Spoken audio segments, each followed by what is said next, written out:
baptized and being baptized in a little place called Moon Lake.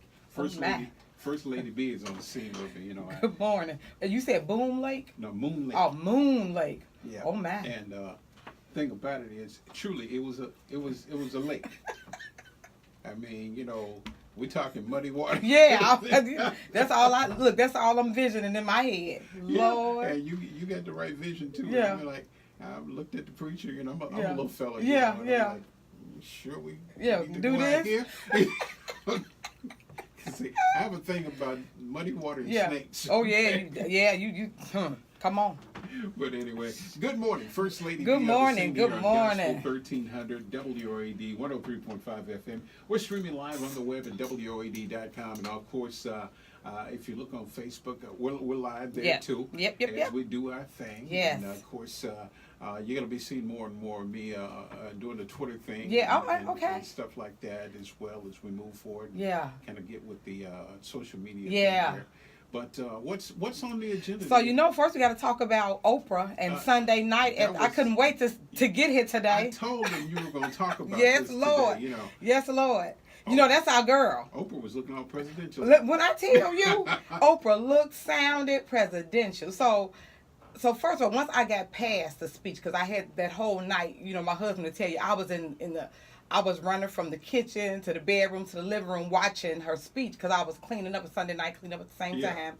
And as she kept elevating, because Oprah knows how to speak. Yes. She knows when to stop and let certain words resonate with the crowd. Yeah. And whenever she would do that, I would just get chills and I would just be like, yes, you know. And when she got to the end and you saw all those men and women just standing up, just looking in awe, even The Rock.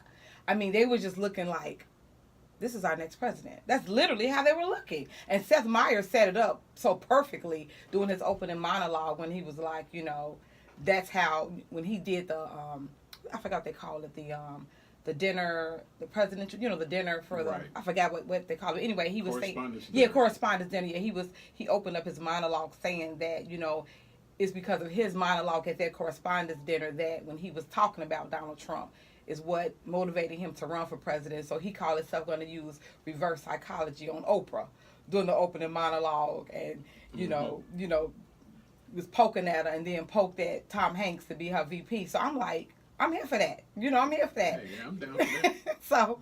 so when she gave her speech, pressing up buttons. Right. So when she gave that speech, I was just like, oh my God. Yeah, but she was awesome. You know, it is very heartwarming to know someone who has the roots that she has. Yeah. Who's risen up through the ranks to be the head of her own network and so forth. Who has genuinely worked very hard to build a business. Who really knows what it's like compared to the person who's presently in the office who was handed the dirty stack of money. And who by hook and crook has went ahead and been able to build on that, although he's likely in debt. Yes. You know, amen. He's just continuing trying to look the part. We saw him the other night at the national championship game. When he didn't know the words. Yeah. You and Rita B, who talked about him real bad. I'm just saying. Yeah. I'm just saying. You're in the office, you need to know the words. Yeah, just know the words. I mean, you're the president of the United States of America and you don't know the words to the anthem? Yeah. Did we learn that in school? Yes, we did. I'm just saying. Yes, we did. I'm just saying. Okay, so that then so after we got past Oprah, also that night, you know, Oprah kind of overshadowed it, but Sterling K. Brown made history Sunday night at the Golden Globes. He became the first African American male to win the Best Actor in a Drama Series. So you know, Oprah, like I said, kind of overshadowed that, but you know, he made history. Well, the thing about it is that, you know, truly, when you look at people of color and how they were represented at the awards, you know, Oprah getting the Cecil DeMille Award, second black person, ever to get it, besides Sidney Poitier, and and I love the way she said how she talked about, you know, that was her first time seeing an African American male. To Serve with Love. Yeah. I remember seeing that movie. I don't know how many times I've seen it. Yeah. And I always was in awe of guys like Sidney and Harry Belafonte, who was in early cinema as black people, who they didn't, they were able to take on major roles in the productions that they did. And young folks, y'all need to listen to Come on now. They did it, and they did it with dignity. Percy, that's the exact word that's been in my mind since she made that statement. Is that, what resonated with me was the word dignity. Like you just said, those African American men back then, they did what, if it was acting, if it was even singers. Yeah, they had class and dignity. There's a movie that comes to mind. I cannot remember the name of it. I think it was a black and white film. I'm not sure, but it was Sidney Poitier and Tony Curtis. They starred as two runaway convicts. Yeah. And they were shackled together. Yeah. And in the midst of that, Sidney did not let Tony overshadow him. Yeah, that's right. Amazing. So yes, I want to make sure that we because This Is Us was back last night, and I just wanted to make sure because Sterling K. Brown, not only is he an awesome actor, but he is a good human being. And I just genuinely I like that story. Yeah, me too. Me too. So I'm gonna talk about that, and then the Have and the Have-Nots returned. The Have and the Have-Nots returned last night. So I did put that on social media, and also Greenleaf comes back this summer. They announced that, of course, at the same time Oprah was receiving her award, and then Black Panther tickets went on sale day before yesterday as well. So anybody that's interested in going to see the Black Panther movie, the pre-sale started on Monday. And Taraji P.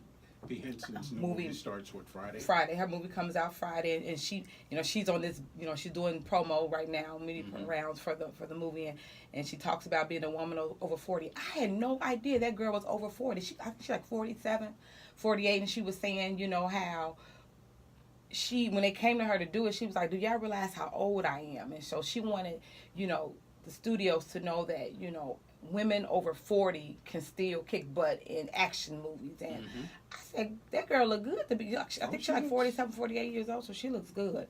She looks very good. We'll talk about that. And what else? There's something else I wanted to bring up. Obama. Netflix. I've been a big Netflix girl lately. So David Letterman has a new talk show that premieres on Netflix this Friday. Okay, I'll catch it. Yeah. And Obama is his first guest. So, this will be the first time Obama has sit down and talked to anybody outside of Prince Harry since he's left office. So I forgot the name of the talk show, so forgive me, but it's David Letterman. It's his new talk show. It's on Netflix. It starts streaming on this Friday, and Barack Obama is his first guest. So I am going to be tuned in Friday to Netflix because I want to know. I want to hear the questions he asks. I know he's going to talk. He going to talk about Trump in some type of way. He gonna figure out a way to bring up in his own eloquent way. Definitely gonna have to talk about him. Yep. Him, because he's all over the news and people can't escape it. Right. And of course, something I wanted to share with the folks out there, because this is, most of us in Mississippi should be okay. For change, Mississippi is not on the tail end of things. Back in 2005, I believe it was, Congress passed a law called the REAL Act. And that required that states move to, other words, it kind of explains what that little squiggly bar on the back of your driver's license is out of Mississippi. Yeah.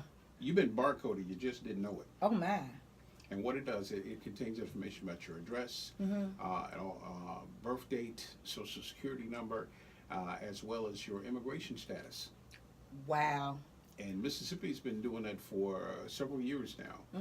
And if you, based on your date of birth and when you got your driver's license, if you don't have it by I believe that's by 2020, it will be on there. But I think for the most part, all Mississippians are probably compliant, and that your license has that information. They can flip your license over and with their scanner confirm what's on the front of your license and that you are indeed. And they're so serious about this now. Louisiana, our neighbors just across the river, they're one of those states that are not compliant. Okay. As of the 22nd of this month, people flying from Louisiana, say if they're going to hop a flight from New Orleans to Atlanta, and they don't have that a barcode like that on the license, they're going to have to present either military ID or a passport. What? Just to fly. Just to go to Atlanta? Just to fly across the state lines. and this is effective. The Homeland Security crackdown and said the act would be implemented by the 22nd of this month. They put that notice out in 2016, but I didn't hear about it. Right. You know? Come on. So that's something people need to, I can hear people open up their wallets right now. Look, turn into the back of their driver's license. Check and make sure that, it's not expired while you're looking at the back of it. Look at the front and check that date and make sure that your license is not expired either. But yeah, that's something that's going to impact travel for a lot of folks out there because Mississippi is only one of 26 states that's compliant right now. Oh, well, amen to that. That's a good thing. That's a beautiful thing. We had a lot of other problems. Right. We just found out that we have the highest infant mortality rate in the country. Yeah, I was looking at that on Monday. I also looked at they ranked like our school, the school system across the United States of America, like what are retention rates for teachers, and Mississippi was like 48th. So so that's good news. Yeah. That's good news, see it bad news. Final thoughts. So my final thoughts is Tasha Cobbs. I want to talk about. I just want to just say to Tasha Cobbs and her fans out there, she did an awesome job when she was on Good Morning America last Friday. Did. I mean, she did. I mean, she truly represented for the kingdom on Good Morning America, and she had Robin Roberts ready to shout. So, Robin was glad to talk to her. Yes, Lord.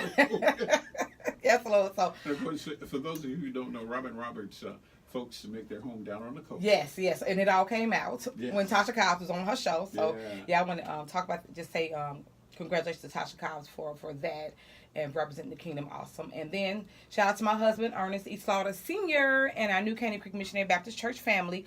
Follow me on Instagram, Facebook, Twitter, or Tumblr at FirstLadyB, or log on to my blog, FirstLadyB.com.